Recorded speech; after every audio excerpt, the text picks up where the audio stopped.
vai aparecer um erro, lembrando ele o que é que ele precisa colocar. Como se não bastasse, aqui já diz, na hora que você digita, o que precisa ser colocado, de forma a ser facilmente consultado.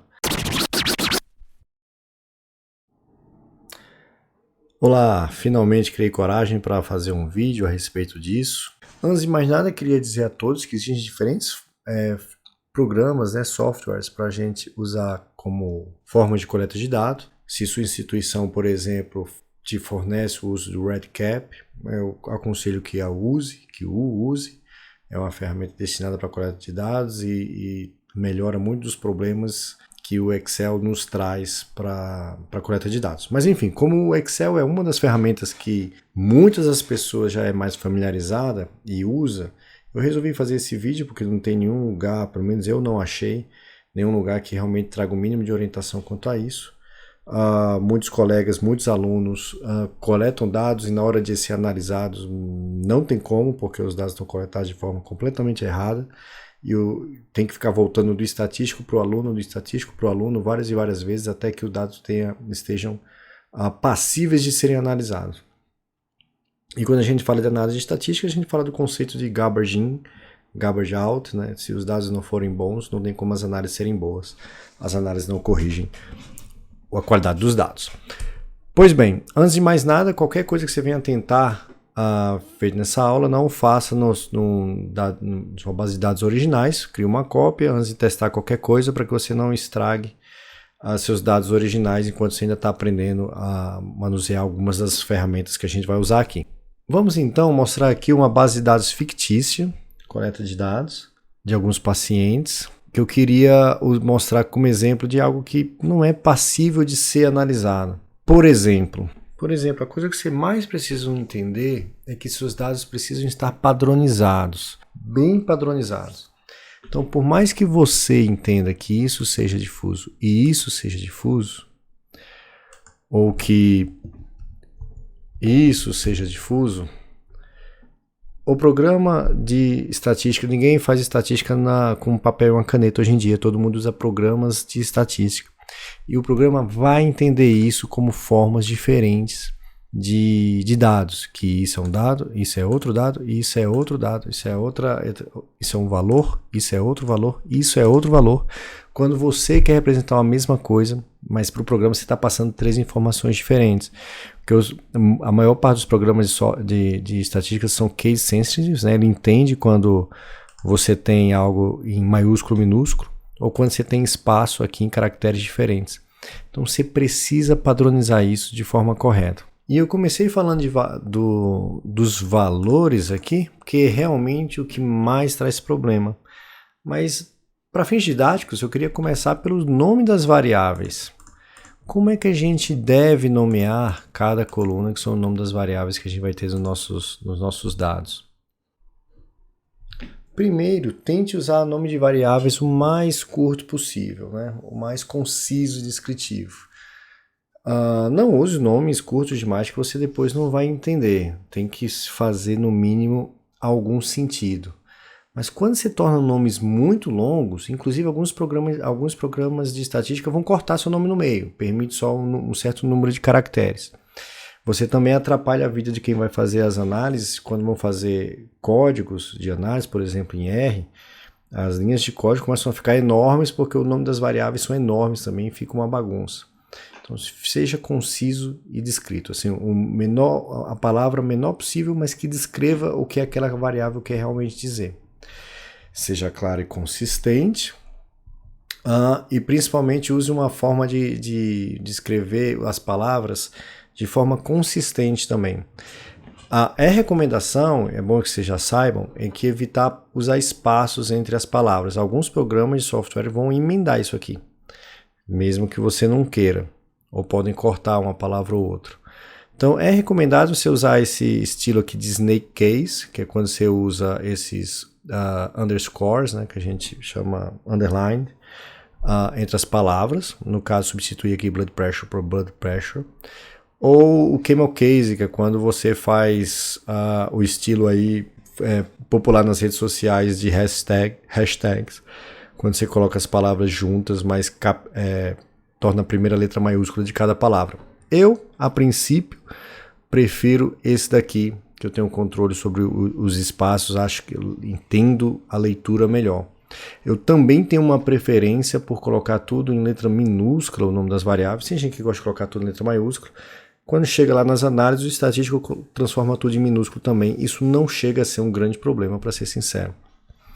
Evite usar caracteres especiais, e isso é um dos motivos pelos quais eu acabo escrevendo o nome das minhas variáveis em inglês, que a maioria dos programas de estatísticas foram feitos na língua inglesa. Quando você coloca um nome com acento, ele pode substituir isso por um símbolo completamente estranho.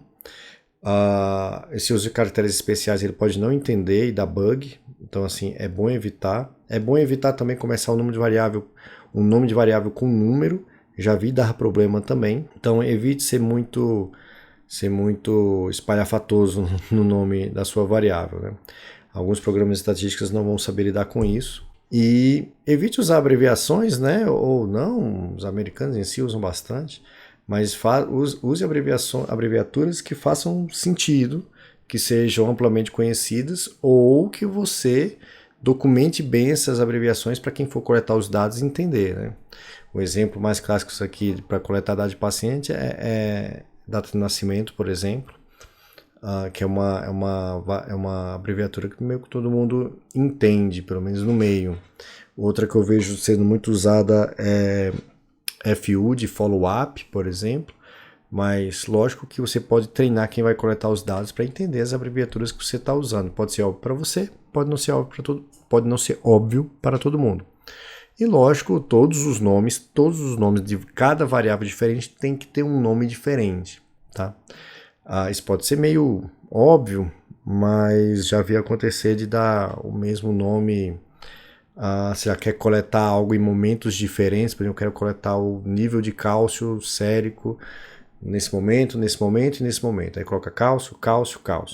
Alguns programas de estatística são inteligentes o suficiente para, às vezes, ele mesmo dar assim, cálcio 1, cálcio 2, cálcio 3, ele renomear suas variáveis para você. Mas é bom que você tenha controle disso e dê nomes únicos para cada um. Pois bem, voltando aqui, como é que eu renomearia algumas dessas variáveis? Por exemplo,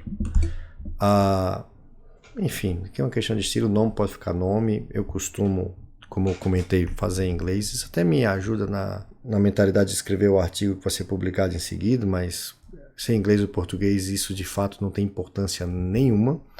O inglês eu acho que tem a vantagem de ter nomes mais curtos.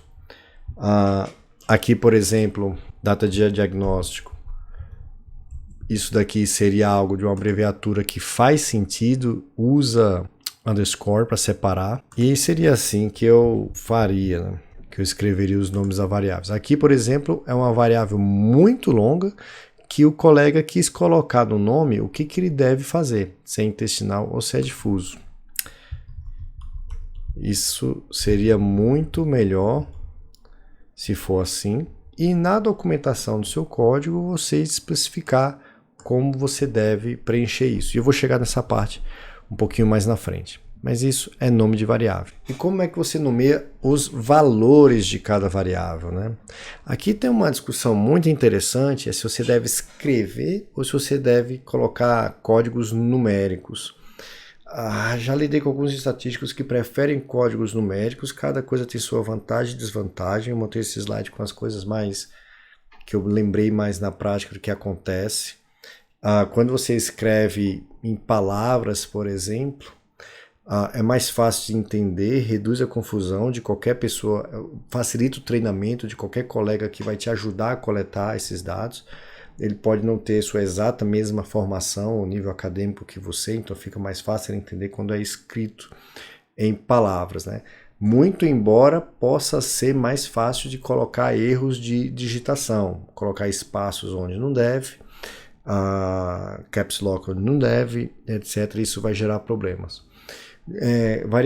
Valores de variáveis em códigos numéricos pode ser difícil de interpretar, então tem que ter uma referência de fácil consulta, e eu vou mostrar no Excel como a gente faz isso. Você pode digitar um número errado, fica mais difícil perceber o que você acabou de fazer, pode passar mais erros, mas por outro lado, infelizmente, para alguns tipos de análise, alguns programas de estatística só entendem números Então, por exemplo, algumas análises de sobrevida que quer saber se o evento foi morte ou não, ele espera que vai encontrar um 0 ou um 1 para saber se a coisa aconteceu ou não aconteceu. Isso, de novo, não é um grande problema. O grande problema é consistência. Se você escrever numa coluna se o paciente está vivo ou morto, você escreve vivo ou morto, de forma consistente, ao invés de vivo com letra maiúscula, vivo com letra minúscula, vivo, live, alive. Isso é que vai trazer o problema, é a falta de consistência. Se você for consistente, é fácil para qualquer pessoa que vai analisar os seus dados depois mudar os dados, se necessário for, para que sejam analisados de forma correta. O importante mesmo é a consistência. Então, como eu mencionei, aqui, por exemplo, não faz sentido. Tudo tem que estar como difuso ou intestinal, se é esse, ou aqui tem outras opções, papilar e tudo mais. Como é que vocês devem fazer isso? Aqui, outro exemplo clássico. Esse não com esse não são duas coisas diferentes. E se você escrevesse não assim, vai ser outra coisa diferente, por mais que para você como ser humano seja tudo não, para o programa de estatística vão ser valores diferentes, serão analisados de forma diferente.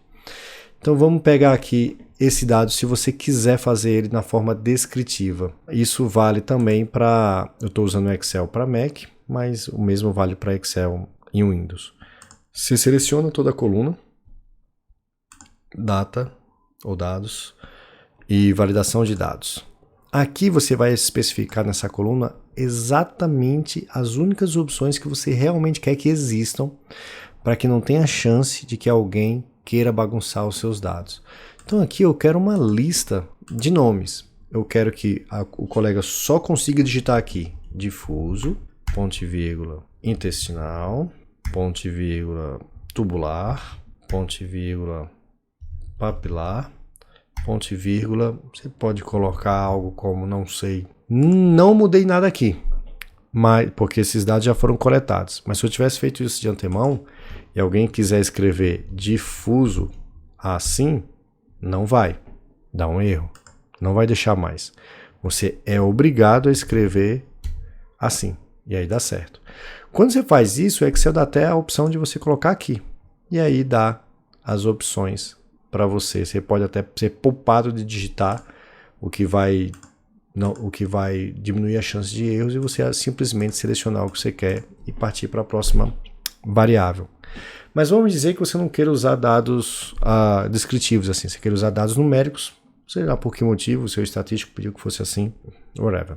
Você vai fazer a mesma coisa, você pode selecionar dados, validação de dados. Aqui eu vou querer uma lista. E aqui eu quero 0 para não, 1 para sim, 99 para missing. Mas percebam que agora, talvez uma pessoa não saiba que 0 é não, 1 é sim. Inclusive, te adianto isso. Geralmente se espera que 0 signifique a ausência ou não, né? Se é mutado ou não mutado, 0 é não mutado, 1 é mutado. Se teve um evento, se progrediu ou não progrediu, 0 é não progrediu, 1 é progrediu e assim por diante. Pelo menos é assim que se espera. Se você inverter, mas for consistente, é só você deixar isso bem claro para quem for analisar, para que ele, esperando outra coisa, não se confunda. De novo, o que mais importa é a consistência. Mas, enfim, aqui que eu estou colocando dados numéricos, fica melhor se eu deixar fácil para quem estiver consultando o que significa. E aqui eu posso colocar 0 significa não, 1 significa sim, e 99 significa que eu não achei essa informação. Eu, inclusive, posso fazer ainda mais, de colocar uma mensagem de alerta caso alguém insista em cometer um erro, mesmo sendo fácil fazer a consulta. Aqui, posso até ser um pouco educado e dizer, meu amigo, veja as opções. E aqui, quando o colega for ter que preencher esse próximo dado, se ele colocar sim, não vai conseguir. Vai aparecer um erro, lembrando a ele o que é que ele precisa colocar. Como se não bastasse, aqui já diz, na hora que você digita, o que precisa ser colocado, de forma a ser facilmente consultado. Aqui eu coloquei sim com 2 S, né? E aqui eu posso colocar assim. Lógico, esses dados já foram coletados. Eu precisaria reeditar. Tem formas de fazer isso automaticamente no próprio Excel, com fórmulas. Eu editar e substituir o que eu quiser. Mas se eu tivesse feito isso desde o início, os dados não estariam assim tão bagunçados e já estariam prontos para serem analisados. Se você quiser saber, antes de mandar para o seu estatístico ou para qualquer pessoa que você for analisar, uma coisa que você pode fazer de antecedência para saber se está tudo correto ou pelo menos minimamente padronizado é colocar filtro em tudo e ver que se só tem opção que você gostaria. Aqui, por exemplo, não. Aqui tem um não, aqui tem outro não, aqui tem um sim. E aqui eu só queria ver 0,199. Então não posso mandar minha tabela para análise enquanto aqui só não tiver 0,199. A mesma coisa aqui. Aqui eu só espero difuso de um jeito, intestinal de outro. Então, enquanto não tiver só o que eu quero, não devo mandar para análise, porque algo está errado. E, para não acabar essa aula com um grande problema que a gente tem no Excel, são datas. Datas, dá muito problema. Dá problema se você faz parceria com outros hospitais de outros países que usam um modelo de data diferente. A gente no Brasil usa dia, mês e ano. Os Estados Unidos usa mês, dia e ano. É uma bagunça, infelizmente. Mas aqui, por exemplo, o Excel não vai entender isso, nem outro programa de estatística que for importar esses dados, não vai entender isso como data. Pode entender isso, mas não vai entender isso. Por quê? Simplesmente porque aqui tem espaços que alguém colocou e aí não vai ser mais entendido na forma de data. Um jeito de tentar corrigir isso, de ficar mais fácil, é você especificar assim. Por exemplo, primeiro, só poder aqui aceitar datas. E aqui eu coloco maior do que ignorar blanks. E aqui você pode colocar uma mensagem de erro, apenas datas. Se eu colocar qualquer outra coisa que não seja uma data, se eu colocar, por exemplo, esse 22/9/2020, ele vai entender. Se eu colocar agora esse 18 espaço /09 como estava aqui, espaço /2021, ele corrigiu para mim para um formato de data, ao invés de ter deixado assim. Veja, o Excel até me facilitou a vida. E aqui vai ficar padronizado. Isso não está padronizado, isso não está padronizado, isso não está. Isso aqui está reconhecendo como data, isso está reconhecendo como data, isso não está reconhecendo como data. Nem o Excel está reconhecendo como data, nem o R, nem o SPSS, nem o Stata, nem o SAS, nem o... nada que você usar vai reconhecer como data. E aí qualquer conta ou análise que você for usar com data não vai dar certo, porque os dados estão todos fora de padrão. Tá bom? Uma outra coisa que pode servir para qualquer um de vocês é, ou pelo menos quando vocês estiverem trabalhando de forma conjunta com instituições americanas, é talvez usar a opção onde fique claro o que é mês e o que é dia. No Excel de Windows é até mais fácil, já tem uma opção clara aqui. Aqui para mim também já teve, mas se não tiver é só escolher English United States. Se for English ou Português Brasil pode não ter opção, fica mais fácil de entender. E aqui você perceba que aqui mudou, aqui mudou, aqui mudou e esse não mudou. Por quê? Porque não está entendendo isso como uma data. Perceba que se eu colocar 20 de março de 2023, ele vai entender isso como data e vai automaticamente formatar para 20 de março de 2023. E aí você tem certeza, na hora que você coletou, que ele realmente entendeu como data e que você sabe que mês e dia você está lidando. Talvez isso ajude a evitar confusão. De novo, não é obrigatório. O mais importante é que as datas estejam. Quando eu tenho colunas só com números, eu prefiro manter só números, independente de tudo. Para que quando se importe, o programa já entenda que isso é uma variável numérica e não vai dar confusão nem bugs futuros, tá bom? Por último, o principal. Segurança dos dados. Isso é uma coisa bastante problemática, assim, se você vai, e é a parte mais importante.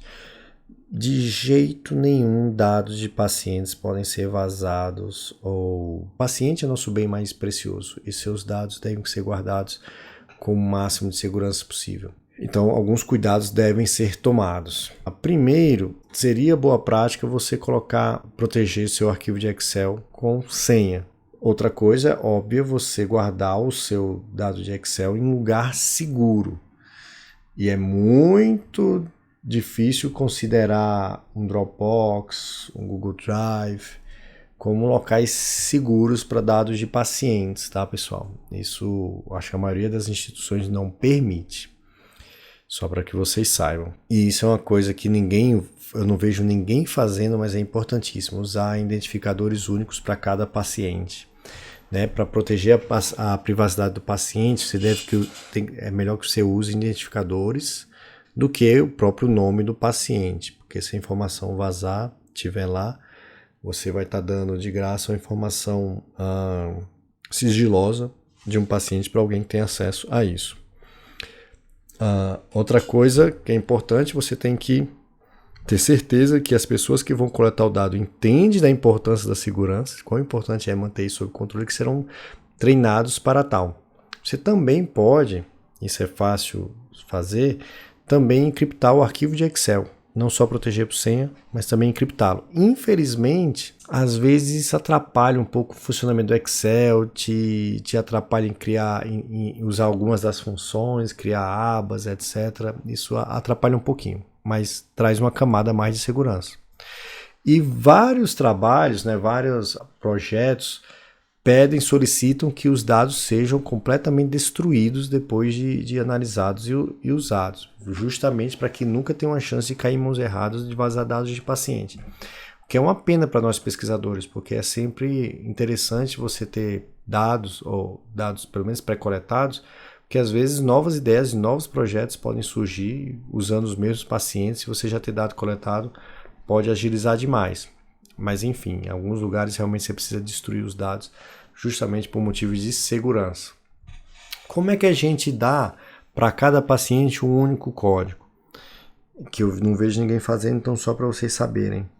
Vocês precisam, assim, num documento separado, pegar tudo que pode identificar o paciente, como nome, número de prontuário, data de nascimento, até mesmo seu gênero. Para cada paciente, você criar um código numérico para ele. Esse código, óbvio que não tem que ter a data, nada que possa identificar o paciente. Para mim pode até ser 1, 2, 3, 4, 5, 6, etc.